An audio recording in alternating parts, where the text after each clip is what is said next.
Hala, nagiging wild ang Shih Tzu puppy ni Miss Crizit.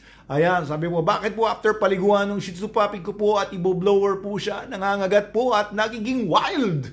Sana po ay masagot. Worried po ako. Ayan. Kasi alam niyo po yung mga dogs po, very sensitive yan sa sound, very sensitive yan to smell. Maari po yung sound ng blower ay nakaka-irritate sa kanya. Maaaring masyadong maingay sa kanya yung lumalabas na hangin mula dun sa blower. O, testing nyo lang po. Una, ganun-ganunin muna ng blower nang hindi muna naka-on, di ba? Sanayin nyo muna siya sa ganun. Sanayin nyo muna doon sa mga stimulus kasi pagka nagkasama-sama, alam nyo yung lumalabas na hangin, iba yung naaamoy nila galing doon sa hangin na yon. Tapos naririnig nila yung ganong ingay, tapos nararamdaman nila sa balat nila yung gumagalaw-galaw na hangin. Nakaka-overwhelm lahat yun. Subukan niyo muna unti-untiin yung aso niya after niyo paliguan, di ba? Tsaka lang naman lumalabas yung pag-wild niya. After niyo paliguan, i-towel dry niyo lang muna. Tapos sanayin niyo lang muna siya sa blower. Ayan, himas-himasin niyo yung blower, ganyan.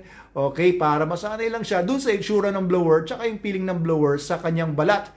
And then later on, pwede niyo i-turn on yan sa malayo, di ba? Para hindi muna magulat sa ingay yung puppy ninyo. I-turn on nyo muna yung blower sa malayo. O kung naririnig muna siya, sanayin nyo muna. Hayaan nyo muna yung for some time. Pero later on, unti-unti nyo nang itutok sa kanya yung hangin. Huwag muna malapit. Okay? Para huwag muna siya mag-wild. Huwag muna siyang maging alam yun, parang Goonies.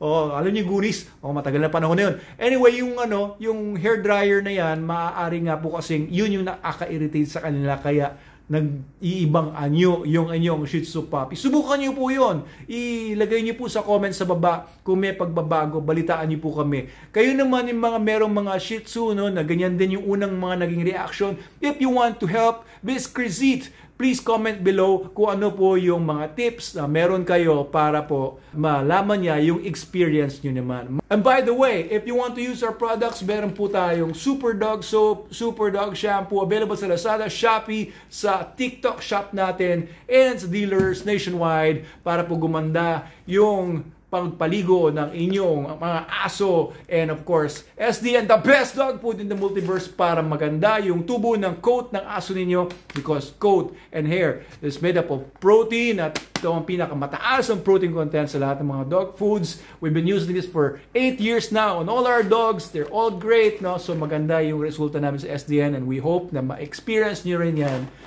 Whether you have a Shih Tzu or large breed dogs, all dogs, pwede yan sa SDN. Maraming salamat po sa inyong katanungan. If you have any questions for the next days na pwede kong sagutin, ilagay nyo lang po sa comment section sa baba at pipilitin kong sagutin ang mga mapili natin mga tanong sa mga susunod na mga araw.